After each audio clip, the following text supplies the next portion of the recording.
하나님의 말씀을 보시겠습니다. 하나님의 말씀은 구약성경 역대상 17장 1절로 15절 말씀까지 함께 보시도록 하겠습니다. 다윗이 그 궁실에 거할 때에 선지자 나단에게 이르되 나는 백항목 궁에 거하거늘 여호와의 언약궤는 휘장 밑에 있도다. 나단이 다윗에게 고하되 하나님이 왕과 함께 계시니 무릇 마음에 있는 바를 행하소서. 그 밤에 하나님의 말씀이 나단에게 임하여 가라사대 가서 내 종 다윗에게 말하기를 여호와의 말씀이 너는 나의 거할 집을 건축하지 말라. 내가 이스라엘을 올라오게 한 날부터 오늘날까지 집에 거하지 아니하고 오직 이 장막과 저 장막에 있으며 이 성막과 저 성막에 있었나니 무릇 이스라엘 무리로 더불어 행하는 곳에서 내가 내 백성을 먹이라고 명한 이스라엘 어느 사사에게 내가 말하기를 너희가 어찌하여 나를 위하여 백항목 집을 건축하지 아니하느냐고 말하였느냐 하고 연하여 내 종 다윗에게 이처럼 말하라. 만군의 여호와께서 이처럼 말씀하시기를 내가 너를 목장 곧 양을 따르는 데서 취하여 내 백성 이스라엘의 주권자를 삼고 내가 어디로 가든지 내가 너와 함께 있어 내 모든 대적을 내 앞에서 멸하였은즉 세상에서 존귀한 자의 이름 같은 이름을 내게 만들어 주리라. 내가 또 내 백성 이스라엘을 위하여 한 곳을 정하여 너희를 심고 저희로 자기 곳에 거하여 다시는 옮기지 않게 하며 악한 유로 전과 같이 저희를 해하지 못하게 하며 전에 내가 사사를 명하여 내 백성 이스라엘을 다스리는 때와 같지 않게 하고 또 내 모든 대적으로 내게 복종하게 하리라. 또 내게 이르노니 여호와가 너를 위하여 집을 세울지라. 내 소환이 차서 내 열조에게로 돌아가면 내가 내 뒤에서 내 씨 곧 내 아들 중 하나를 세우고 그 나라를 견고하게 하리니 저는 나를 위하여 집을 건축할 것이요 나는 그 일을 영원히 견고케 하리라. 나는 그 아비가 되고 그는 나의 아들이 되리니 나의 자비를 그에게서 빼앗지 아니하기를 내가 내 전에 있던 자에게서 빼앗은가 같이 하지 않을 것이며 내가 영영이 그를 내 집과 내 나라에 세우리니 그 이가 영원히 견고하리라 하셨다 하라. 나단이 이 모든 말씀과 이 모든 묵시대로 다윗에게 고하니라. 아멘. 할렐루야. 오직 예수를 찬양합시다. 오늘은 본문 말씀을 통하여서 다윗의 성전과 솔로몬의 성전에 대하여서 말씀을 듣도록 하겠습니다. 솔로몬이 건축한 성전의 중요한 재료가 금이었습니다. 금을 입힌 성전의 의미를 살펴볼까요? 법궤를 두기 위한 내소인 지성소를 금으로 입혔습니다. 이 지성소에 사용된 금이 600달란트입니다. 그 외에도 수많은 금을 사용하여 성전 곳곳을 금으로 입히고 금으로 많은 그릇과 도구를 만들었습니다. 금은 사람들이 가장 귀하게 여기는 것입니다. 그 귀하게 여기는 것을 하나님의 성전에 사용하였습니다. 이것은 성전을 귀하게 여겼다는 의미이며 이 성전에 거하실 하나님을 최고의 가치로 대접하고 싶었던 것입니다. 하나님을 금보다 귀하게 성전을 금보다 귀하게 여겼기에 금을 드리고 금으로 시장한 것입니다. 금으로 입혔기 때문에 성전이 귀한 것이 아니고 성전을 귀하게 여겼기 때문에 금으로 입힌 것입니다. 그래서 성전을 금으로 입혔는데요. 이 성전에 들어간 금이 600달란트라고 말씀을 하고 있습니다. 그런데 솔로몬의 왕국이 1년 세입이 666달란트였다고 합니다. 그러니까 1년 세금이 전부 들어간 셈인 것입니다. 금은 하나님의 신성과 믿음의 상징입니다. 하나님의 성전을 짓지 못한 다윗입니다. 역대상 17장 1절 말씀을 다시 보십니다. 다윗이 그 궁실에 거할 때에 선지자 나단에게 이르되 나는 백항목 궁에 거하거늘 여호와의 궤는 땅 밑에 있도다. 아멘. 다윗의 소원이 무엇이었습니까? 다윗은 이 백항목 궁실에 거하고 있는데요. 이 하나님의 법궤는 어디에 있다고요? 휘장 밑에. 오늘날로 말하면 텐트 속에 있었다고 이렇게 말씀을 하고 있습니다. 그래서 다윗의 마음은요, 항상 성전을 하나님 앞에 멋진 성전을 지어 드려야 되겠다, 그런 마음이 있었다는 것입니다. 다윗은 성전을 짓지 못했으나 하나님의 전이 자기가 사는 전보다 좋게 짓기를 소원했습니다. 이 고백은 자기의 궁전이 하나님의 계신 곳보다 호화로워서는 안 된다는 것입니다. 그것은 다윗이 자신의 궁보다 더 장엄한 성전을 꿈꾸고 있었음을 말해주고 있습니다. 우리의 인생을 나만을 위해서 허비하지 맙시다. 나의 먹고 마시고 입고를 위해서가 아니라 비록 안전할 수 없어도 하나님의 기쁨을 물질로는 만족시켜 드릴 수는 없어도 신앙의 집, 내면의 집을 지어드려야 하는 것이 다윗이 하나님의 전을 지어드리는 것과 같은 신앙이 되는 것입니다. 그러니까 우리가 마음으로 믿어 하나님의 의를 이룬다고 말씀하고 있듯이요, 우리가 마음으로 하나님을 믿어야 된다는 것입니다. 다윗이 하나님의 전을 지어드리는 것과 같은 신앙이 되는 것입니다. 다윗의 신앙이 솔로몬과 다른 점이 이것입니다. 다윗은 심령 성전을 지었지만 솔로몬은 육적인 성전을 지었다는 것입니다. 다윗에게 하신 하나님의 축복입니다. 하나님께서는 다윗의 믿음을 보시고 이름을 존귀케 해 주시겠다고 하여서 한 곳을 정하여 옮기지 않게 해 주겠다. 평안케 해 주겠다. 집을 이루어 주겠다. 은총을 빼앗지 않겠다. 영원히 경고케 해 주겠다. 자식이 범죄할 때마다 징계하리라고 이와 같이 축복해 주시겠다고 약속하셨으나 여기에는 조건이 있었습니다. 솔로몬의 축복입니다. 열왕기상 9장 3절에서 7절 말씀을 함께 보시겠습니다. 저에게 이르시되 내가 내 앞에서 기도하며 간구함을 내가 들었은즉 내가 너의 건축한 이 전을 거룩하게 구별하여 나의 이름을 영영히 그곳에 두며 나의 눈과 나의 마음이 항상 거기 있으리니 내가 만일 내 아비 다윗의 행함같이 마음을 온전히 하고 바르게 하여 내 앞에서 행하며 내가 내게 명한 대로 온갖 것을 순종하여 나의 법도와 율례를 지키면 내가 내 아비 다윗에게 허하여 이르기를 이스라엘 위에 오를 사람이 내게서 끊어지지 아니하리라 한 대로 너의 이스라엘의 왕위를 영원히 경복하게 하리니와 만일 너희나 너희 자손이 아주 돌이켜 나를 쫓지 아니하고 계명과 법도를 지키지 아니하고 가서 다른 신을 섬겨 그것 숭배하면 내가 이스라엘을 나의 준 땅에서 끊어버릴 것이요 내 이름을 위하여 내가 거룩하게 구별한 이 전이라도 내 앞에서 던져버리리니 이스라엘은 모든 민족 가운데 속담거리와 이야기거리가 될 것이며. 아멘. 이 말씀 중에서 보면은 가장 중요한 것이요, 하나님의 법도를 지키라는 거예요. 하나님의 율례를 지키라는 거예요. 이것을 행하지 아니하면은요, 아무리 좋은 성전을 지어드려도요, 하나님이 무너뜨려 버리시겠다. 거기에 거하지 않겠다라고 이렇게 말씀을 하고 있습니다. 그래서 오늘날 우리가 성령을 따라요, 하나님의 말씀에 순종하고 하나님의 말씀을 따라 사는 삶을 살아야 한다고 말씀을 하고 있습니다. 그래야 우리가 예수 믿는 사람들이 속담거리가 되지 않는 거예요. 이야기거리가 다른 민족에게 되지 않는다는 것입니다. 솔로몬 왕이라는 이름은 오늘날까지 세상에서 부귀영화의 대명사로 불려지고 있습니다.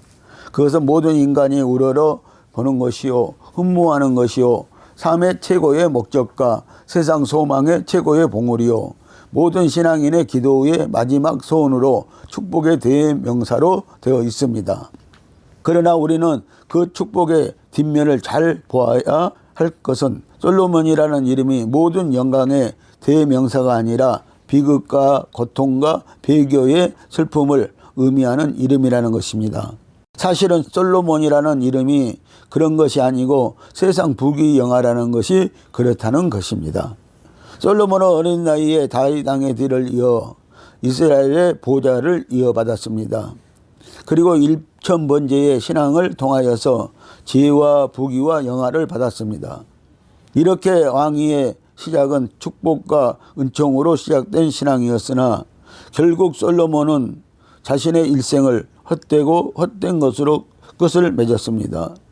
솔로몬은 그의 후비들, 첩들 1000명을 위해서 그들이 섬기는 이방 산당을 지어주었습니다. 그래서 이스라엘 역사상 전무후무한 우상 숭배가 이루어졌으며 솔로몬 자신도 시돈 사람의 여신 아스타롯과 암몬 족속의 밀곰을 섬겼습니다. 열왕기상 11장 말씀을 여러분들 참조하시기를 바랍니다.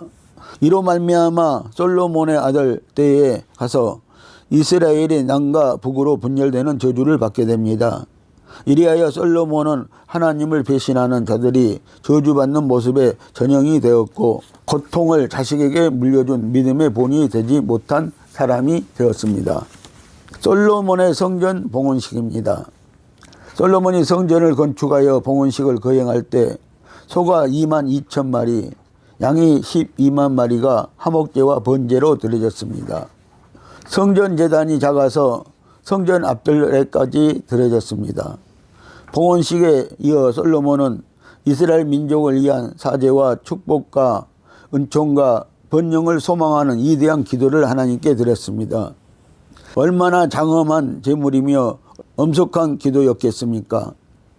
하나님께서 솔로몬이 여호와의 전 건축을 마쳤을 때 솔로몬에게 나타나셔서 이렇게 말씀하셨습니다.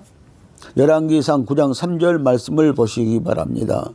저에게 이르시되 내가 내 앞에서 기도하며 간구함을 내가 들었은즉 내가 너의 건축한 이 전을 거룩하게 구별하여 나의 이름을 영영히 그곳에 두며 나의 눈과 나의 마음이 항상 거기 있으리니. 아멘.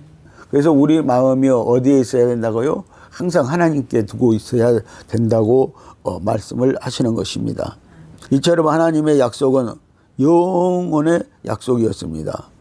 이 같은 솔로몬의 성전을 향한 하나님의 관심과 배려는 일시적인 것이 아니었습니다. 그러나 하나님께서 자신의 이름을 영영히 두고 하나님의 눈과 마음이 항상 있기로 약속한 그 성전은 결국 파괴되고 해파되어 성소의 모든 기구는 이방인들의 놀이개로 가져갔습니다. 솔로몬의 축복도 결국은 우상 숭배로 변질되어 버렸고 화려했던 솔로몬의 성전도 파괴되어 버렸습니다. 그러니까 솔로몬의 부귀영화도요, 솔로몬이 우상을 섬김으로 이방신을 섬김으로 하나님의 성전이 파괴되고 그리고 솔로몬도 망하게 되었다고 이렇게 성경은 말씀을 하고 있는 것입니다. 솔로몬의 성전을 떠나신 하나님입니다. 열왕기상 9장 6절로 7절 말씀을 보십니다. 만일 너희나 너희 자손이 아주 돌이켜 나를 쫓지 아니하고 계명과 법도를 지키지 아니하고 가서 다른 신을 섬겨 그것을 숭배하면 내가 이스라엘을 나의 준 땅에서 끊어버릴 것이요 내 이름을 위하여 내가 거룩하게 구별한 이전이라도 내 앞에서 던져버리더니 이스라엘은 모든 민족 가운데서 속담거리와 이야기거리가 될 것이며. 아멘. 그러니까 우리가 예수 믿다가요 다른 신을 섬기면은요 잘 될 것 같지 않다는 거예요. 하나님이 어떻게 하신다고 그랬어요? 내 계명과 법도를 지키지 아니하고 가서 다른 우상을 섬기면은 내가 이스라엘에게 준 땅에서 그 땅을 빼앗아 버리겠다. 그리고 또 하나님께서 그 전에서 떠나버리시겠다 라고 이렇게 말씀하고 있어요. 그래서 하나님이 없는 인생이 되고 말아진다는 거예요. 그래서 비극이 찾아온다고 말씀을 하고 있습니다. 비록 솔로몬의 성전이 금과 은과 들이석과 백항목으로 아름답게 건축되었다 할지라도 그들의 마음이 하나님에게서 떠나고 하나님의 법을 지키지 않고 우상을 겸하여 섬기면서 드리는 제사 속죄에는 여호와의 이름이 거룩히 여김을 받지 못하기 때문에 하나님의 마음은 그곳에 거할 수 없었고 하나님의 눈이 그곳에 머무를 수 없었던 것입니다. 그래서 로마서 10장을 보면은요, 우리 마음으로 믿어 의에 이른다고 그랬어요. 그래서 우리가요, 행함으로 해야 되지만 우리가 먼저 마음으로 믿어야 되고 하나님의 의에 이르는 신앙이 되어야 돼요. 그래서 여러분들 마음에 하나님의 성전이 세워지기를 예수님의 이름으로 축복을 드립니다. 이사야 1장 13절과 14절 말씀을 함께 보십니다. 헛된 재물은 다시 가져오지 말라. 분향은 나의 가정이 여기는 바요. 올삭과 안식일과 대로 모이는 것도 그러하려니 성회와 아울러 악을 행하는 것을 내가 견디지 못하겠노라. 내 마음이 너희의 올삭과 정한 절기를 싫어하나니 그것이 내게 무거운 짐이라. 내가 지기에 곤비하느니라. 아멘. 하나님께서 이렇게 말씀하시잖아요. 마음이 없는 제물을 드리고 마음이 없는 예배를 드리고 그러면은요, 하나님은 그 예배를 받으시지 않을 뿐만 아니라 여기 안식일은 오늘 주일을 말하고요. 여기 올삭은 한 달에 한 번씩 드리는 예배, 첫 첫날에 드리는 예배를 말하는데요. 이런 것을 하나님은 질려버렸다. 마음이 없이 가져오는 예물에 질렸다. 마음 없이 드리는 예배에 질렸다. 그래서 이런 것들을 다시는 내게서 마음 없이는 하지 말라고 이렇게 말씀을 하고 있습니다. 이미 하나님께서는 눈을 가리우고 듣지 아니하셨습니다. 이미 성전에 계시지 않으셨으나 이스라엘은 이것을 깨닫지 못했습니다. 우리의 영안이 열리지 않으면 그것으로 끝나는 것이 아니고 눈이 가려운 그때부터 우리의 삶은 피폐해지기 시작합니다. 피폐한 삶을 살고 난 훗날 여러분들은 결국 후회할 것입니다. 솔로몬의 배교는 이미 싹이 트고 있었습니다. 솔로몬이 자신의 궁을 건축하는 데는 13년이 걸렸고 하나님의 성전 건축은 7년이 걸렸습니다. 20년이라는 세월에 걸쳐 솔로몬은 대업을 안수했지만 하나님께는 크게 영광이 되지 못했습니다. 왜냐하면 잠시 세상에 살다갈 육신의 장막을 위해서는 13년이나 건축을 했으나 하나님의 전은 절반인 7년 만에 건축을 했다는 것입니다. 그래서 우리의 육신을 위해서 우리가 사는 집을 위해서는요, 솔로몬도 13년을 건축을 했어요. 그런데 하나님의 집은요 7년 만에 그냥 건축을 해버렸다는 것입니다. 그래서 너무 좀 소홀한 면이 있었다고 말씀을 하고 있는 거예요. 자기가 거할 집은 몇 년이 걸려도 아름답게 지으려고 하고 하나님의 집은 짓지 않고 있는 성도들이 많이 있다는 거예요. 그래서 오늘 저와 여러분들이 우리 심령에 하나님의 집을 지어드리는 복된 성도들이 되시기를 바랍니다. 결론적으로 말씀을 드리면은 솔로몬은 성전을 지어드렸지만 하나님께서는 거기 계시지 않았고 다윗은 성전을 지어드리지 못했지만 하나님과 함께하였다는 사실을 깨닫고 우리는 예적 신앙이 무엇인지 알고 내적 신앙생활을 위하여서 심령 성전을 지어야 합니다. 자, 그래서요 솔로몬은 예적인 신앙생활을 했다는 거예요. 그러나 솔로몬의 아버지 다윗은요 내적인 신앙생활 마음으로 했다는 거예요. 항상 다윗의 마음은요 어디에 있었다는 거예요? 하나님께 있었다는 거예요. 하나님께서 솔로몬에게 축복을 하신 것은 성전을 지으면 축복하시겠다는 것이 아니고 네가 만일 네 아버지 다윗의 행한 같이 마음을 온전히 하고 바르게 하여 내 앞에서 행하며 내가 네게 명한 대로 온갖 것을 순종하여 나의 법도와 율례를 지키면 이렇게 하면 축복해 주시겠다고 하신 것입니다. 그러니까 다르죠? 무조건 성전이 있는다고 축복해 주시는 것이 아니라는 거예요. 그래서 마음으로 해야 된다는 거예요. 하나님 말씀대로 해야 된다는 거예요. 그래서 그래야만이 하나님이 기뻐하신다고 말씀을 하시고 있는 것입니다. 하나님이 축복해 주시겠다는 것입니다. 그런데 오늘날 대부분의 성도가 헌금을 많이 하여 교회를 짓는다면 축복이 임하고 천국의 상급이 쌓일 것이라고 하여서 성도들로 하여금 기복적인 잘못된 신앙관을 심어주고 있습니다. 그러나 우리가 알 것은 다윗의 행한 같이 마음을 온전히 하고 바르게 하여야 축복을 주시겠다고 하시니 도대체 어떤 신앙이기에 하나님께서 이 신앙을 요구하시는지 우리가 정확히 알아야 우리도 축복을 받을 수 있을 것입니다. 다윗의 신앙은 메시아를 만나는 것입니다. 인간으로는 하나님의 계명을 지킬 수 없음을 알고 이제는 내 뜻대로 하지 않고 오직 예수만 기다렸다가 예수로 하겠다는 믿음을 말하는 것입니다. 그래서 오늘날 우리가요, 성령으로 하겠다. 성령의 음성을 듣고 하겠다. 이런 믿음이 있어야 됩니다. 열왕기상 6장 11절로 13절 말씀을 함께 보십니다. 내가 이제 이 전을 건축하니 내가 만일 내 법도를 따르며 내 율례를 행하며 나의 모든 계명을 지켜 그대로 행하면 내가 내 아비 다윗에게 한 말을 내게 확실히 이룰 것이요 내가 또한 이스라엘 자손 가운데 거하며 내 백성이 이스라엘을 버리지 아니하리라 하셨더라. 아멘. 다윗을 따라서 솔로몬 네가 행하면은 축복해 주겠다. 영원히 축복해 주겠다. 하나님은 이렇게 말씀하시는 거예요. 그런데 솔로몬은 그렇게 하지 못했다는 거예요. 솔로몬은 한때는 부귀영화를 누렸지만 결국 교만해져서 다른 우상신을 만들어주고 세웠다는 거예요. 이스라엘 땅에 세워줬다는 거예요. 그리고 자기도 섬겼다는 거예요.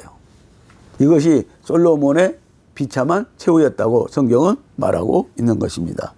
성전 짓는 것에 대한 축복은 하나님의 모든 계명을 지켜 그대로 행할 때 성전 짓는 것에 대한 축복의 약속이 이루어짐에도 불구하고 오늘날 성도들은 성전 건축 자체에 축복이 있는 것처럼 배우고 알고 있으니 말씀에 대해 분별력을 가져야 할 것입니다. 다윗과 같은 믿음을 따른다는 것은 성령님을 따라 오직 주님의 음성을 듣고 주님의 뜻대로만 살겠다는 것입니다. 결국은 솔로몬은 다윗과 같은 삶을 살지 못함으로 하나님으로부터 다윗이 받은 약속대로 사무엘하 7장 14절 말씀을 보십니다. 나는 그 아비가 되고 그는 내 아들이 되리니 저가 만일 죄를 범하면 내가 사람 막대기와 인생 채찍으로 징계하려니와 아멘. 그래서 결국 이 솔로몬은요 범죄를 하고 다른 우상 숭배를 함으로 말미암아요 사람 막대기 인생 채찍을 맞았다는 거예요. 그래서 여로보암에게 나라를 둘러 나누게 되는 그런 때를 만났다고 이렇게 말씀을 하고 있는 것입니다. 그래서 솔로몬은 사람 막대기로 채찍을 당했다라고 이렇게 성경은 말하는 것입니다. 만일 죄를 범하면 내가 사람 막대기와 인생 채찍으로 징계하신다고 이렇게 말씀하고 있어요. 그래서 우리가 신앙생활 하면서요 다른 사람들이 나를 자꾸 괴롭히는 거 있잖아요. 괜히 괴롭히는 거 있잖아요. 이런 것들이 오늘 사람 막대기예요. 그래서 우리가 정말 하나님의 뜻과 섭리를 따라서 살려고 항상 노력해야 하는 것입니다. 만일 죄를 범하면 내가 사람 막대기와 인생 채찍으로 징계하신다고 하신 것과 같이 그의 인생은 실패와 후회와 징계로 나라가 두 쪽으로 분열되고 아수르와 바벨론과 로마에 의해 민족이 혼합되고 자자손손이 흩어진 민족이 되어서 약 2000여 년 동안 디아스포라로 살았다고 성경은 말하고 있습니다. 성도 여러분, 오늘 또 우리는 성령의 음성 듣기 원하며 따라가야 할 것입니다. 기도하시겠습니다.